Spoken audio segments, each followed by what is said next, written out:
రోజుకు 1000 నుంచి 1100 లారీలు ఎగుమతులు జరిగేలా కాకినాడ పోర్టులో అదనంగా మరో 2 చెక్ పోస్టులు ఏర్పాటు చేయడం జరుగుతుందని రాష్ట్ర పౌర సరఫరాల శాఖ మంత్రి నాదెండ్ల మనోహర్ తెలిపారు. కాకినాడ పోర్టులో రోజువారీ జరిగే పోర్టు కార్యకలాపాలకు కార్మికులకు ఇబ్బందులు తలెత్తకుండా చర్యలు తీసుకోవడం జరుగుతుందని అన్నారు.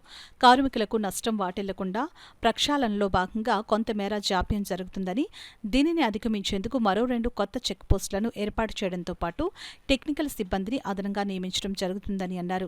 ఏ ఒక్కరి మీద కక్ష సాధింపు చర్యలు ఉండవని, పారదర్శకతతో నిజాయితీగా రాష్ట్రంలో కూటమి ప్రభుత్వం చిత్తశుద్ధితో పనిచేస్తోందని మంత్రి తెలిపారు. అనంతరం మంత్రి నాదెండ్ల మనోహర్ స్థానిక ఎమ్మెల్యే కొండబాబు, రెవెన్యూ, పౌర సరఫరాల, కస్టమ్స్, లీగల్ మెట్రాలజీ, పోలీస్ అధికారులతో కలిసి కాకినాడ యాంకరేజ్ పోర్టు ప్రాంతాలను పరిశీలించారు. కాకినాడ పోర్టు బొంబాయి కాటా వద్ద ఏర్పాటు చేసిన చెక్ పోస్టును పరిశీలించారు. అదేవిధంగా అక్కడ ఉన్న వేవ్ బ్రిడ్జ్ను, బిల్లింగ్ పత్రాలను పరిశీలించి అధికారులను వివరాలను అడిగి తెలుసుకున్నారు. అనంతరం మరో 2 చెక్ పోస్టులకు అనువైన ప్రదేశం నిమిత్తం కాకినాడ పోర్టుకు వెళ్లే ఇతర మార్గాలను మంత్రి నాదెండ్ల మనోహర్ పరిశీలించారు.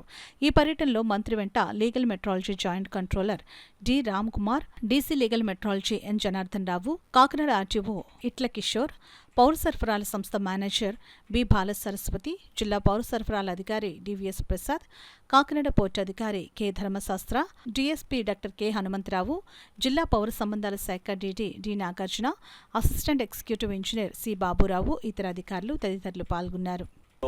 3-4 డిపార్ట్మెంట్లు దీంట్లో అనుసంధానంగా చేయాల్సిన పని కాబట్టి 3 షిఫ్టుల్లో ఉదయం 6 నుంచి 2 వరకు ఒక షిఫ్ట్, 2 గంటల నుంచి 10 వరకు ఒక షిఫ్ట్, 10 నుంచి ఉదయం మళ్ళీ 6 వరకు ఇంకో షిఫ్ట్. సో 3 షిఫ్ట్లో ఈ 2 చెక్ పోస్టులు కూడా ప్రతిరోజు ఇబ్బంది కలగకుండా ఇక్కడ వ్యాపారవేత్తలకు కానీ వ్యాపార కార్యక్రమాలు కానివ్వండి, లీగల్గా జరిగే ప్రక్రియకి ఎక్కడ ఇబ్బంది ఆటంకాలు కలగకుండా మా శాఖ నుంచి, పోలీస్ శాఖ నుంచి, కస్టమ్స్ నుంచి, పోర్టు అధికారుల నుంచి ఎక్కడ కూడా ఇబ్బంది కలగకుండా మేము సమన్వయపరిచే బాధ్యత మాది. ఆ విధంగా మేము అడుగులు వేసుకుంటూ ముందుకెళ్తున్నాం. ఈ రోజున ఇంకొక చెక్ పోస్ట్ ప్రాంగణం కూడా ఐడెంటిఫై చేసాం. ఇప్పుడు అక్కడికి వెళ్తున్నాం. అది కూడా ఫైనలైజ్ చేసిన తర్వాత సోమవారం నుంచి 2 చెక్ పోస్టులు ప్రతి ఒక్కరికి అందుబాటులో ఉంటాయని ఈ సందర్భంగా మీకు ఏమండి ఎఫ్ఐఆర్లు ఫైల్ చేసామండి. ఖచ్చితంగా వాళ్ళపైన క్రిమినల్ కేసులు పెడతాం. పోలీస్ యాక్షన్ తీసుకుంటుంది, ఇన్వెస్టిగేషన్ జరుగుతుంది. వారిపైన 41A నోటీసులు ఇచ్చి అరెస్టులు కానివ్వండి, ఇతర లీగల్ యాక్షన్లు కానివ్వండి పోలీస్ అధికారులు.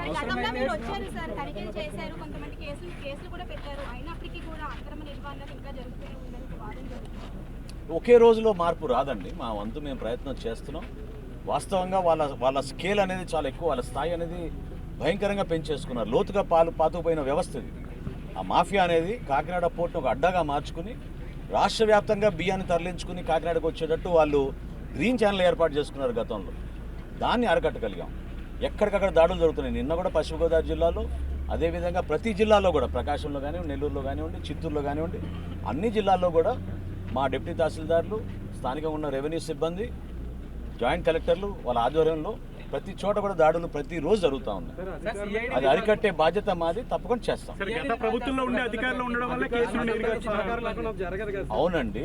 ముందు ఒక సమగ్రమైన ఆలోచన విధానం మాకు ఏర్పడిన తర్వాత ఖచ్చితంగా ముఖ్యమంత్రి గారితో చర్చించుకుని క్యాబినెట్లో కూడా ఒక నిర్ణయం తీసుకుని తప్పకుండా సిఐడి ఎంక్వైరీ వేయాలా, లేకపోతే ఇంకో ఎంక్వైరీ వేయాలా తీసుకుంటాం. జరగడానికి అధికారుల సహకారం ఉంటుంది కదా సార్. గత ప్రభుత్వంలో పనిచేసిన అధికారులు ఉండడం వల్ల కేసులు నీరుగార్చే ప్రయత్నం చేస్తున్నారు. వాళ్ళకి అనుకూలంగా ప్రభుత్వం అనేది నిరంతరంగా జరిగే ప్రక్రియ అండి. ఒక వ్యక్తి వలన, ఒక అధికారి వలన ఉండదు. అంటే మనందరం కూడా కలిసికట్టుగా ఈ మాఫియాని మనం అరగట్టాలంటే మీ అందరం కలిసి చేసుకోవాలి. ప్రతి ఒక్కరూ దీంట్లో స్టేక్ హోల్డర్స్. దీంట్లో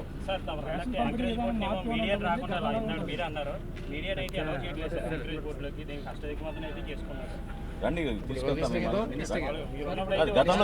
గతంలో జరిగింది, అందులో డౌటే లేదు. ఎవరిని ఎంటర్ అవనిలేదు ఈ ప్రెమిసెస్లోకి. మీడియాని ప్రత్యేకంగా ఎవరిని రానివ్వలేదు. పారదర్శకంగా, నిజాయితీగా మీరు లీగల్గా వ్యాపారం చేసుకుంటే మీకు ఏం ఇబ్బంది ఉంటుంది ఎవరికైనా? అది లేదు కాబట్టి ఆ విధంగా అరికట్టారు. ఈ రోజున ద్వారాలు తెరుచున్నాయి. ఖచ్చితంగా మీరు రండి, చెక్ చేయండి. మీరు కూడా సహకరించండి. మీడియా దృష్టికి ఎటువంటి అనుమానాలు వచ్చినా కూడా మీరు మాకు సమాచారం అందిస్తే మేము స్పందిస్తాం. మాఫియా ఏదైతే ఉందో వాళ్ళు ఇక్కడ పోర్టు రైట్ చేయడం వల్ల అటు చెన్నై కానీ ఇతర రాష్ట్రాల పోర్టులతో అదే మీ దృష్టికి వచ్చిందో అట్లా చేస్తే అట్లా కంట్రోల్ మా దృష్టికి వచ్చింది. అది వాస్తవం. వీళ్ళు ఇక్కడ కాకినాడ పోర్టు బదులు వేరే పోర్టులకు వెళ్తే ఎట్లా ఉంటుందని ఆలోచన చేస్తున్నారు. కానీ నిజంగా వాళ్ళకి రాష్ట్ర ప్రజలపైన రాష్ట్ర అభివృద్ధికి పైన వాళ్ళకి ఏ మాత్రం కూడా నమ్మకం ఉన్నా అటువంటి వ్యక్తులైతే వాళ్ళు ఇక్కడ వ్యాపారం చేసుకునే వాళ్ళని మనం గౌరవించాలి. కానీ ఇల్లీగల్గా వ్యాపారం చేసుకోవాలి, దానికోసం ఇతర రాష్ట్రాలు తరలి వెళ్తామంటే మమ్మల్ని బ్లాక్మెయిల్ చేస్తే కుదరదు, అది మేము ఒప్పుకోం. వాళ్ళు ఎందుకు అటువంటి కార్యక్రమాలు చేస్తున్నారు, ఎందుకు అటువంటి వ్యాపారం చేస్తున్నారు? కేంద్ర ప్రభుత్వం ఇచ్చిన అనుమతులు ఏంటి? కేంద్ర ప్రభుత్వం ఇచ్చిన అనుమతులకి మీరు దానికి అనుగుణంగా మీరు పని చేసుకోవాలి. కానీ ఇక్కడ మూసేశారు దారులు కాబట్టి ఇంకో రాష్ట్రానికి వెళ్ళిపోయి మేము చేసుకుంటామంటే అది కేవలం స్థానికంగా రెచ్చగొట్టడానికి కోసమే, దాంట్లో ఏమాత్రం నిజాయితీ లేదు, అది జరిగే ప్రసక్తే లేదు. దాన్ని ఎట్లా అరికట్టుకోవాలో మాకు తెలుసు, అటువంటి పరిస్థితి రానికని మేము చూసుకుంటాం. డెఫినెట్గా ఉందమ్మా, లేదమ్మా, పొరపాటు పడుతున్నారు. దయచేసి మీడియా మిత్రులందరూ కూడా అర్థం చేసుకోవాలి. ఒక మార్పు కోసం ప్రక్రియ మొదలుపెట్టినప్పుడు మీరు కూడా కొంచెం సహనం, ఓర్పు ఉండాలి. మీ అందరికీ కూడా వారం రోజులే అయింది చెక్ పోస్ట్ ఏర్పాటు చేసి, ఇంతలోనే ఇంకో నిర్ణయం తీసుకున్నాం, రెండో చెక్ పోస్ట్ కూడా ఏర్పాటు చేస్తాం. అధికారులు కూడా పెంచాల్సిన అవసరం వచ్చింది కాబట్టి ఇంకొక 12 నుంచి 14 మందిని మేము టెక్నికల్ అసిస్టెంట్స్ తీసుకొస్తాం. మేము ఖచ్చితంగా ఎన్ఫోర్స్ చేస్తాం. ఎన్ఫోర్స్మెంట్లో తేడా ఎక్కడ ఉండదు, 100% ఆ ఎన్ఫోర్స్మెంట్ జరిగేటట్టు, ఈ ప్రాంతానికి మేలు జరిగే విధంగానే ఈ వ్యాపారానికి కూడా వాళ్ళకి గౌరవం దక్కేటట్టు మేము చేస్తాం. మీరు జూన్లో తనిఖీ చేసేటప్పుడు మీరు వస్తున్నారు తెలిసి కొంత నిల్వలో పక్కదారి పెట్టి టోల్ ప్లాజాల ఆధారంగా సీసీ ఫుటేజ్ ఆధారంగా వాటిని పట్టుకుంటూ ఉన్నారు. ఉదయం నేను పోలీస్ శాఖ వారితో కూడా మాట్లాడినప్పుడు దాని హార్డ్ డిస్క్లు అన్నిటి కూడా వాళ్ళు సీజ్ చేసుకున్నారు. ఇన్వెస్టిగేషన్ జరుగుతోంది, ఫోరెన్సిక్ ల్యాబ్ పంపిస్తున్నారు. తప్పకుండా ఇవన్నీ కూడా రేపటి రోజున కేసు బిల్డప్ చేస్తున్నప్పుడు మాకు ఆ ప్రొసీడింగ్స్లో ఆ విట్నెస్ స్టేట్మెంట్స్ అవన్నీ కూడా మాకు ఉపయోగపడతాయి. దానికి అనుగుణంగానే పనిచేస్తాం. లేదండి, గూడ్స్ ట్రైన్లు కూడా ఇందాకనే వీరపాండ్యన్ గారు నాకు ఎక్స్ప్లెయిన్ చేశారు. ప్రతి రేక్ కూడా చెక్ చేస్తున్నారు. ఎక్కడ అనుమానం ఉన్నా కూడా దాన్ని లోతుగా చెక్ చేస్తాం. కానీ ప్రతి రేక్ వచ్చినప్పుడు మాత్రం డెఫినెట్గా చెక్ చేస్తాం.